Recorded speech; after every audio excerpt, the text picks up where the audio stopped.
బాగా డీటెయిల్గా డిఫైన్ చేయడం జరుగుతుంది. సో రూరల్కి వచ్చేసరికి ఫార్మ్ క్రెడిట్తో ఏం లింకప్ అంటే మెయిన్లీ మన ఎకనామిక్ డెవలప్మెంట్ కానీ మన ఎకనామిక్ గ్రోత్ అంతా కూడా ఈ ఫార్మ్ ద్వారానే ఎక్కువగా గెయిన్ చేయడం జరుగుతుంది. ఎలాగంటే ఫార్మింగ్ అగ్రికల్చర్ సెక్టార్కి రిలేటెడ్. ఈ అగ్రికల్చర్ సెక్టార్కి రిలేటెడ్ ఎందుకు అంటే మన ఇండియా ఎకానమీ అంతా కూడా ఎక్కువగా అగ్రికల్చర్ సెక్టార్ మీద డిపెండ్ అవ్వడం జరుగుతుంది. సో మన కంట్రీ ఎప్పుడూ కూడా ఇంకా ఇప్పటికీ కూడా ఎకనామికల్గా మనం బ్యాక్గానే ఉన్నాం. ఎందుకు మెయిన్లీ అంటే అన్నీ కూడా సెక్టార్స్ అన్నీ కూడా ఈక్వల్గా ఉండవు, అన్నీ కూడా ఇంబ్యాలెన్సింగ్గా ఉంటాయి. సో ఇలా ఇంబ్యాలెన్సింగ్ ఉండడం వల్ల ఏమవుతుంది, మన కంట్రీ మీద దాని యొక్క ఇంపాక్ట్ అనేది జరుగుతుంది. సో దీని గురించి ఏం చేశారు అంటే గవర్నమెంట్ కోఆపరేటివ్ సొసైటీస్ అనే వాటిని ఎస్టాబ్లిష్ చేయడం ద్వారా ఏం జరుగుతుందంటే ఈ రూరల్ ఏరియాస్లో దేనికైతే ఎక్కువగా ప్రయారిటీ సెక్టార్స్ ఉన్నాయో వాటిని డెవలప్ చేయడం ద్వారా మన కంట్రీని ఎకనామికల్గా డెవలప్ చేయడానికి ఛాన్సెస్ ఉంది అని దానికోసం ఏం చేశారంటే కోఆపరేటివ్ సొసైటీస్ 1904లోని ఎస్టాబ్లిష్ చేయడం జరిగిందండి. సో 1904లో ఏం ఎస్టాబ్లిష్ చేశారు అంటే రూరల్ క్రెడిట్ అన్న స్కీమ్ని ఎస్టాబ్లిష్ చేయడం జరిగింది మన ఇండియాలో. సో ఈ రూరల్ సంబంధించి ఏవైతే సెక్టార్స్ ఉన్నాయో సో ప్రతి సెక్టార్ని కూడా డెవలప్ చేసుకోవడం వల్ల ఏమవుతుందంటే ఆటోమేటిక్గా ఇంబ్యాలెన్సింగ్ ఉన్న సెక్టార్స్ అన్నీ కూడా బ్యాలెన్సింగ్ సెక్టార్స్తో ఫామ్ అవడానికి ఎక్కువగా ఛాన్సెస్ ఉన్నాయి. సో మెయిన్లీ రూరల్కి వచ్చేసరికి ఏంటంటే agriculture sector, next small scale industries, small size business, next handicraft peoples, వీళ్ళందరూ దీనివల్ల ఏంటి మొత్తం సొసైటీకి అందరికీ యూజ్. బట్ దాన్ని ఎలా డెవలప్ చేయాలి లేదా బిజినెస్ని రన్ చేసే కెపాసిటీ లేకపోవడం వల్ల ఏమవుతుందంటే వాళ్ళు ఇప్పటికీ కూడా వెనకబడే ఉన్నారు. దీనివల్ల ఏమవుతుంది, మినిమం సోర్సెస్ ఉన్న వాళ్ళు ముందుకు వెళ్ళిపోగలుగుతున్నారు. బట్ మినిమం సోర్సెస్ లేని వాళ్ళు ఏం చేస్తున్నారంటే వెనకబడి వాళ్ళకి మినిమం అంటే ఏ సోర్స్ లేక ఏదో దాని మీద డిపెండ్ అయ్యి వాళ్ళ లైఫ్ని కంటిన్యూ చేయడం జరుగుతుంది. సో ఇలాంటి సెక్టార్స్ దగ్గర ఉన్న ఎవరైతే ఉన్నారో సో వాళ్ళని కొంతవరకు మనం సపోర్ట్ చేయగలిగితే ఓవరాల్గా ఈ రూరల్ ఏరియాస్ని డెవలప్ అయిన ఏరియాస్తో మనం ఈక్వల్ చేయడానికి ఎక్కువగా ఛాన్సెస్ ఉంటుంది. సో దానికోసం ఏం చేశారంటే కోఆపరేటివ్ సొసైటీస్ వాళ్ళు మన ఇండియాలో 1904లో రూరల్ క్రెడిట్ అనే స్కీమ్ని ఇంట్రడ్యూస్ చేయడం జరిగిందండి. ఎందుకంటే ఎక్కువగా రూరల్ ఏరియాస్ అంటే విలేజెస్ అనేది ఎంతగా డెవలప్ అవ్వదు. మెయిన్ అక్కడ రీజన్ ఏంటంటే మినిమం సపోర్ట్ లేకపోవడం వల్ల, మినిమం ఫెసిలిటీస్ అనేది లేకపోవడం వల్ల, మినిమం ఈ క్రెడిట్ ఫెసిలిటీస్ సపోర్ట్ ఇచ్చే వాళ్ళు ఎవరు లేకపోవడం వల్ల ఏమవుతుందంటే వాళ్ళు ఇప్పటికే వెనకబడే ఉంటున్నారు. సో దీనికోసం ఏం చేశారు అంటే మొత్తం అన్ని ఈక్వల్ అవ్వగలిగితేనే మనం అనుకున్న దాన్ని అచీవ్ చేసుకోగలం, మనం అనుకున్న ఆబ్జెక్టివ్కి రీచ్ అవ్వగలం. సో మెయిన్లీ ఇండియా యొక్క మెయిన్ ఆబ్జెక్టివ్ ఏంటంటే ఎకనామికల్గా డెవలప్ అవ్వాలి, మన కంట్రీ డెవలప్డ్ కంట్రీ కింద అన్ని కంట్రీస్తో రీచ్ అవ్వాలి.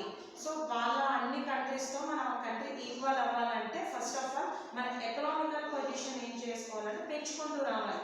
సో ఎకనామికల్గా పొజిషన్ పెంచుకుంటూ రావాలి అంటే ఎక్కడైతే ఇంబ్యాలెన్సింగ్గా ఉన్న ఏరియాస్ ఎక్కడైతే ఉన్నాయో దాన్ని మనం ఫైండ్ అవుట్ చేసి ఆ ఇంబ్యాలెన్సింగ్ ఏరియాస్కి సంబంధించి మనం కొంతవరకు సపోర్ట్ ఇవ్వగలిగితే దా సపోర్ట్ని బేస్ చేసుకొని ఏం చేయొచ్చు అంటే ఇంబ్యాలెన్సింగ్ ఉన్న ఏరియాస్ని మొత్తం అన్నిటిని ఈక్వల్ చేసి బ్యాలెన్సింగ్ ఏరియాస్ కింద మనం ఫామ్ చేయొచ్చండి. సో దీనికోసం ఏం చేయాలంటే మినిమం మనకి రూరల్ క్రెడిట్ అనే స్కీమ్ని ఇంట్రడ్యూస్ చేయడం ద్వారా మినిమం ఫెసిలిటీస్ అనేది ప్రొవైడ్ చేయడానికి ఛాన్సెస్ ఉంటాయి.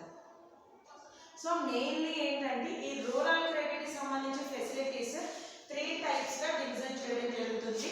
ఈ 3 టైప్స్ని ఎందుకు డివిజన్ చేశారంటే క్రెడిట్ అంటే ఏంటి, అప్పులు ఇవ్వడం. సో అప్పులు ఇచ్చేదాన్ని వాళ్ళు ఏ విధంగా ఉపయోగించుకోవాలి, ఎప్పుడెప్పుడు ఉపయోగించుకోవాలి, మళ్ళీ వాళ్ళు ఎంత కాలానికి తిరిగి చెల్లించాలి, దానికోసం ఏం చేశారంటే ఈ రూరల్ క్రెడిట్ అన్న దాన్ని 3 రకాలుగా విభజించడం జరిగిందండి. అందులో first one long term, second one medium term, third one short term. So ఇలా ఈ 3 కింద డివిజన్ చేయడం వల్ల ఏమవుతుందంటే క్రెడిట్ అనేది ట్రాన్స్ఫర్ చేయడానికి మనకి ఈజీగా అవుతుంది. వాళ్ళ దగ్గర నుంచి మళ్ళీ పేమెంట్ రిటర్న్ చేసుకోవడానికి కూడా ఈ కోఆపరేటివ్ సొసైటీస్కి ఈజీ ఉండడం కోసం ఈ రూరల్ క్రెడిట్ని ఇలాగ 3 రకాలుగా విభజించడం జరిగింది. ఓకే, ఈ లాంగ్ టర్మ్ యొక్క పీరియడ్ ఏంటంటే అబోవ్ 5 years ఉంటుంది. మీడియం టర్మ్స్ వచ్చేసరికి above 1 year and below 5 years. Short term వచ్చేసరికి బిలో 1 year. సో ఇలాగ 3 టర్మ్స్ కింద డివిజన్ చేసుకోవడం వల్ల ఏమవుతుందంటే సో వాళ్ళు తీసుకున్న క్రెడిట్ని ఎంతకాలానికి తిరిగి చెల్లించవచ్చు, ఎంతకాలానికి తిరిగి చెల్లించడం ద్వారా వాళ్ళ ఆ కోఆపరేటివ్ సొసైటీస్లో ఎంతకాలం మెంబర్షిప్గా వాళ్ళు రన్ అవ్వచ్చు, దానికోసం వాళ్ళు 3 రకాలుగా డిజైన్ చేయడం జరిగింది. సో షార్ట్ టర్మ్ ద్వారా వచ్చింది ఏంటంటే చిన్న చిన్న మొత్తాలలో అంటే తక్కువ మొత్తాలలో అప్పులు ఇవ్వడం జరుగుతుంది.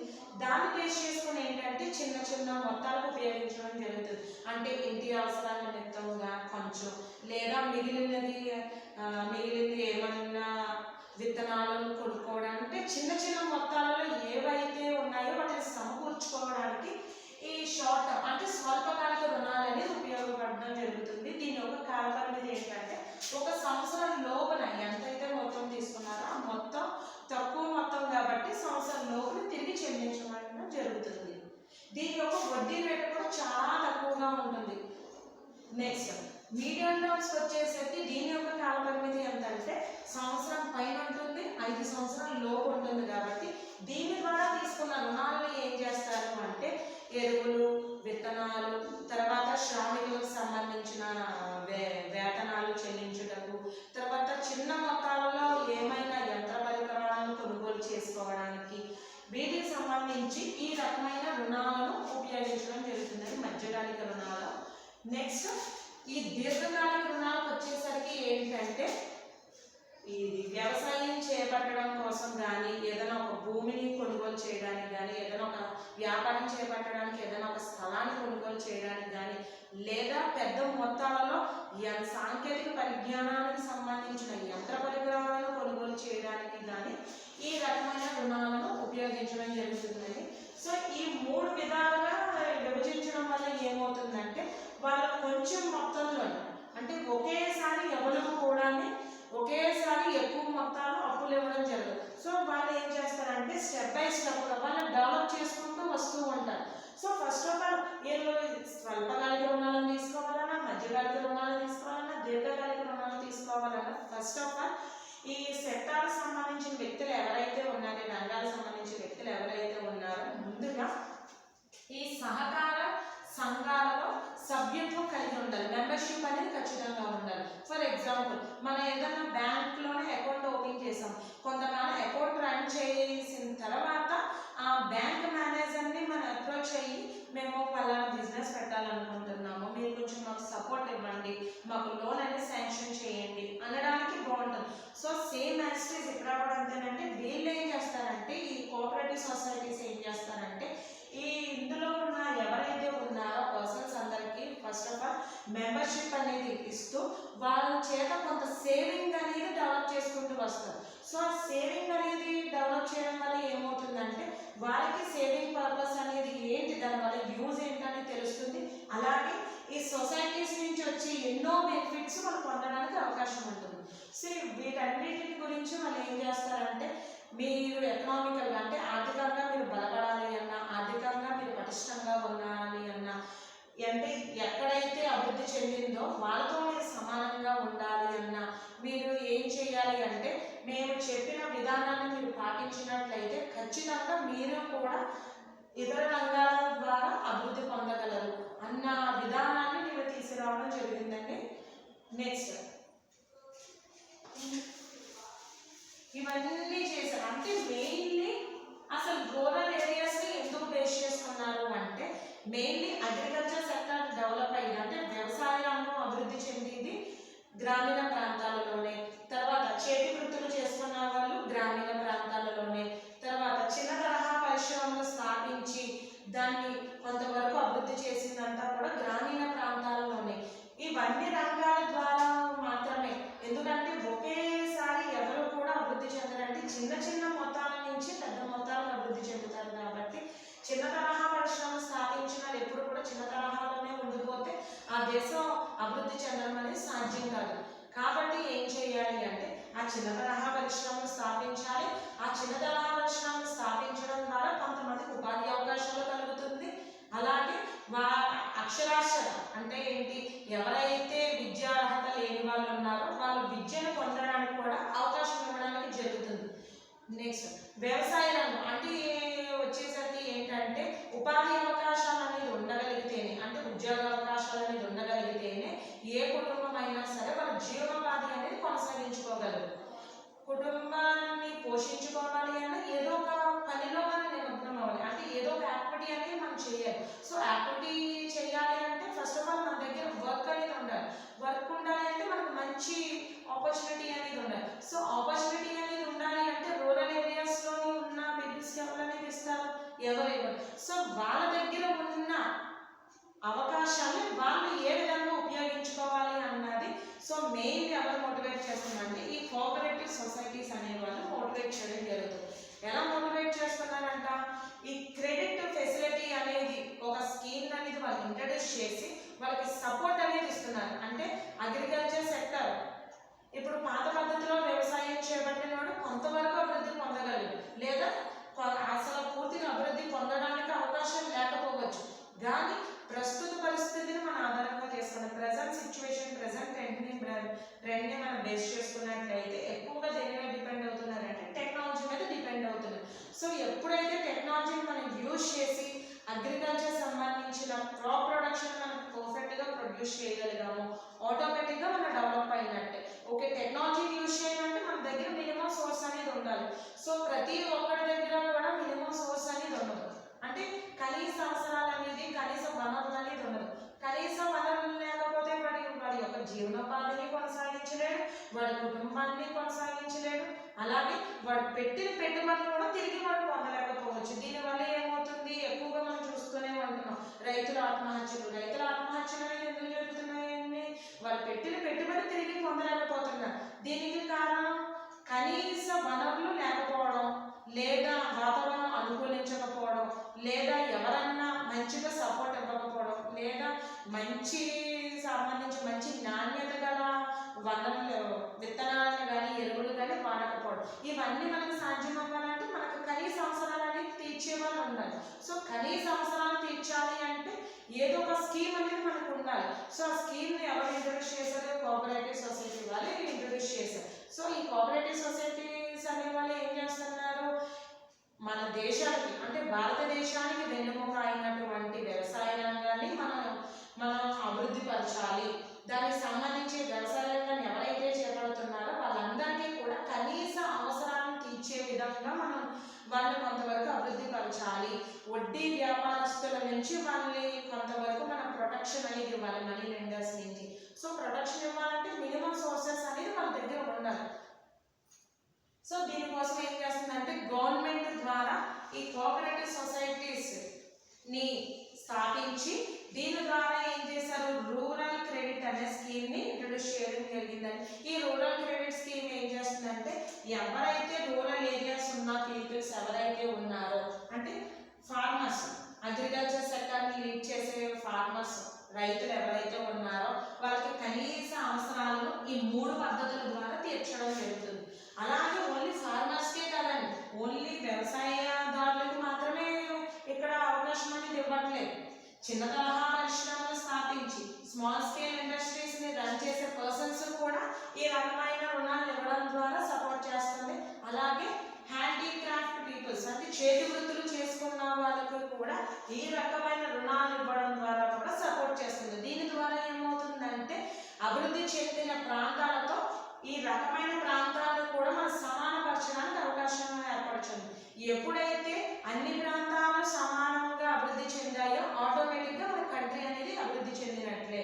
సో మెయిన్లీ దాని యొక్క మెయిన్ ఆబ్జెక్టివ్ ఏంటంటే ఎకనామికల్గా ఇండియా అనేది డెవలప్ అవ్వాలి, డెవలప్డ్ కంట్రీ కింద ట్రీట్ అవ్వాలి. సో డెవలప్డ్ కంట్రీ కింద ట్రీట్ అవ్వాలంటే ఎన్ని ఏరియాస్ అయితే ఇండియాలో ఉన్నాయో సో అన్ని ఏరియాస్ కూడా ఈక్వల్గా డెవలప్ అవుతూ రావాలి.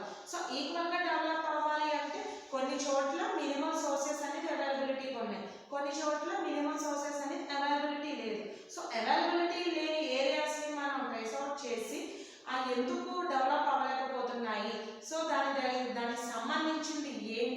సమస్యలు ఏంటి, ఎక్కడ అసలు ప్రాబ్లమ్స్ ఏంటి అనేది మనం ఫైండ్ అవుట్ చేయగలిగితే మనం కొంతవరకు కాకపోయినా, పూర్తిగా కాకపోయినా కొంతవరకు అయినా మనం డెవలప్ చేయడానికి అవకాశం ఉంటుందని ఏం చేశారంటే ఈ కోఆపరేటివ్ సొసైటీస్ వాళ్ళు ఈ రకమైన రూరల్ క్రెడిట్ స్కీమ్ని ఇంట్రడ్యూస్ చేయడం జరిగిందండి.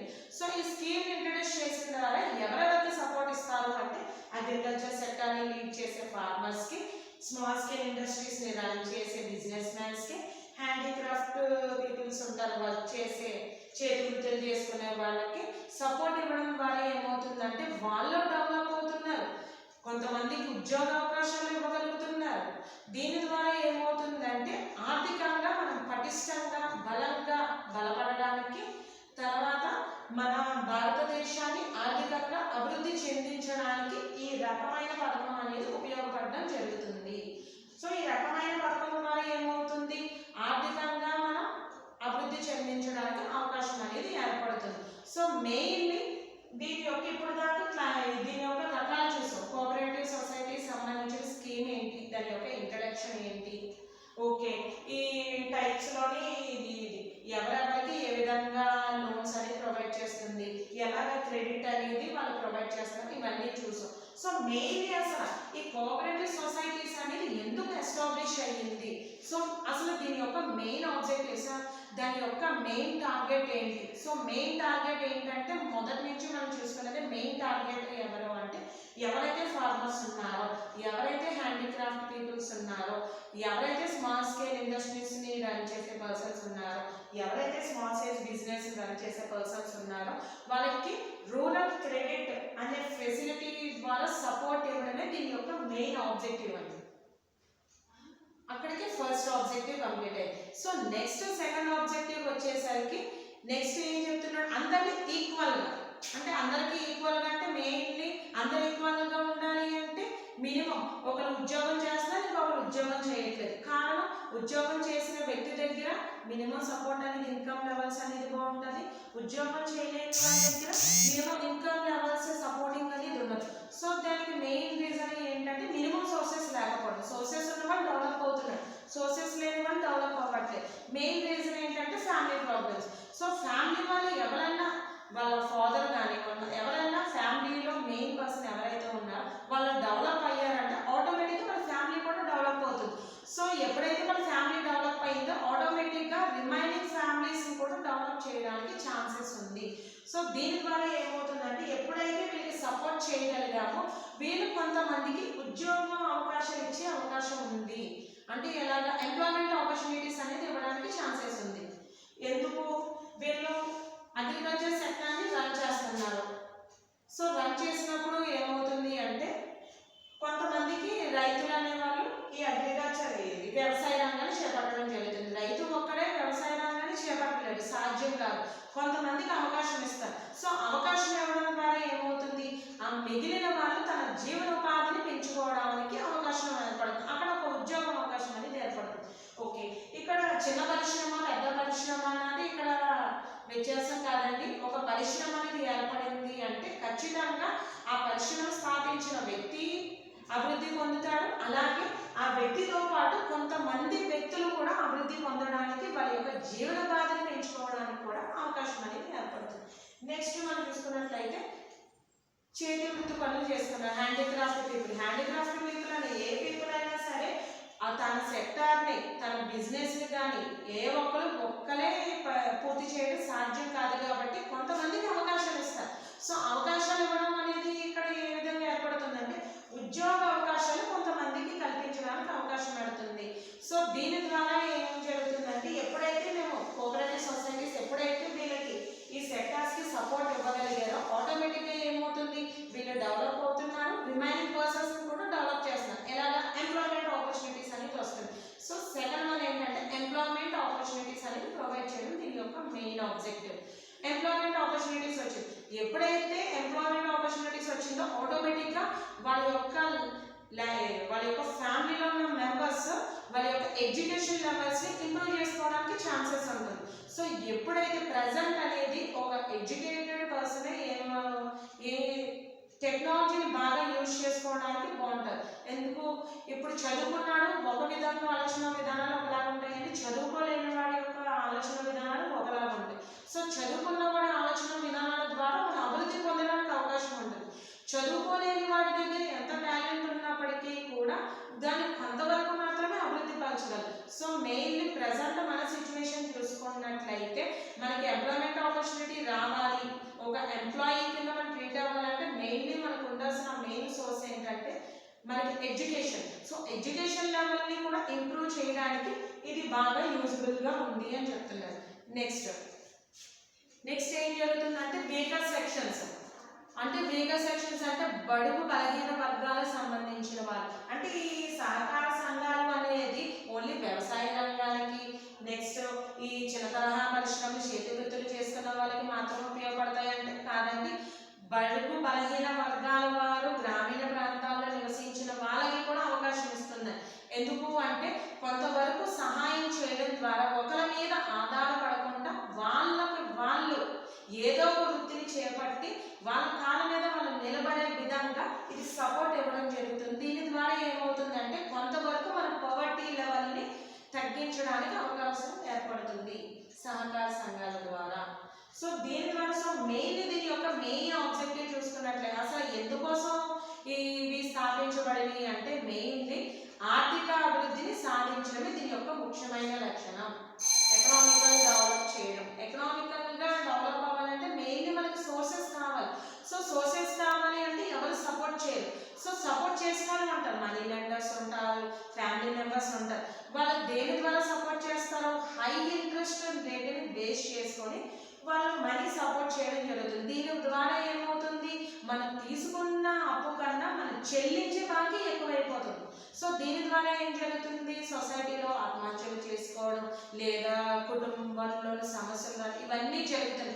సో దీన్ని దృష్టిలో పెట్టుకొని ప్రభుత్వం ఏం చేసిందంటే లేదు, ఇలాంటి సమస్యలు అనేది ఎక్కడ తలెత్తకూడదు, అందరూ సమానంగా జీవించాలి, అందరూ సమానంగా ఉండాలి, ఆర్థికంగా అందరూ సమానంగా అభివృద్ధి పొందాలి అన్న ఉద్దేశంతో ఏం చేశారంటే మన భారతదేశంలో ప్రభుత్వం ఈ సహకార సంఘాలను 1940వ సంవత్సరాల్లో స్థాపించడం జరిగింది. సో స్థాపించడం ద్వారా దీని యొక్క మెయిన్ ముఖ్యమైన ఉద్దేశం ఏంటంటే ఎక్కడైతే గ్రామీణ ప్రాంతాల్లో నివసించే ప్రజలు ఉన్నారో వాళ్ళే మెయిన్ ఆబ్జెక్టివ్గా పెట్టుకొని వాళ్ళు ఏ విధంగా ఎకనామికల్గా డెవలప్ చేయాలి. సో మెయిన్లీ వాళ్ళు ఎటువంటి సెక్టర్స్ని లీడ్ చేస్తున్నారు, సో ఫస్ట్ ఫైండ్ అవుట్ చేసుకున్నారు. సో మెయిన్లీ ఏంటంటే మన కంట్రీ యొక్క మెయిన్ ఎకనామిక్ బోన్ ఏంటంటే agriculture sector. So main agriculture సెక్టర్ని ఏ విధంగా డెవలప్ చేయాలి, సో డెవలప్ చేయాలంటే ఆ ఫార్మర్స్కి మనం ఏ విధంగా సపోర్ట్ చేయాలి అన్న దాని మీద ఈ రకంగా డివిజన్ చేసుకొని వీళ్ళ క్రెడిట్ ఫెసిలిటీస్ అనేది ప్రొవైడ్ చేయడం జరుగుతుంది. ఈ విధంగా క్రెడిట్ సపోర్ట్ చేయడం జరుగుతుందండి. ఓన్లీ అగ్రికల్చర్ సెక్టార్కే కాకుండా స్మాల్ స్కేల్ ఇండస్ట్రీస్కి సపోర్ట్ చేస్తున్నారు, హ్యాండీక్రాఫ్ట్ పీపుల్స్కి సపోర్ట్ చేస్తున్నారు, స్మాల్ సైజ్ బిజినెస్ రన్ చేసే పర్సన్స్కి సపోర్ట్ చేస్తున్నారు. ఈ విధంగా రూరల్ ఏరియాస్లో ఉన్న పీపుల్స్ అందరికీ కొంచెం కొంచెంగా సపోర్ట్ చేసుకుంటూ రావడం ద్వారా ఏమవుతుందంటే వాళ్ళు డెవలప్ అవుతున్నారు, వాళ్ళ కంట్రీని కూడా డెవలప్ చేసుకోగలుగుతున్నారు. సో ఎప్పుడైతే ఈ విధంగా డెవలప్ అవుతున్నారో ఆటోమేటిక్గా కంట్రీ అంతా డెవలప్ అవుతుంది. ఇంబ్యాలెన్సింగ్ ఉన్న దాన్ని బ్యాలెన్సింగ్ చేయడానికి కూడా మనకి ఛాన్సెస్ అనేది ఏర్పడుతుంది. సో ఇంబ్యాలెన్సింగ్ యొక్క ఎకనామిక్ గ్రోత్ని బ్యాలెన్సింగ్ ఎకనామిక్ గ్రోత్గా మనం ఇంక్రీజ్ చేయడానికి ఈ కోఆపరేటివ్ సొసైటీస్ అనేది సొసైటీలోని ఇండియాలోని బాగా రన్ అవుతుందండి. Thank you.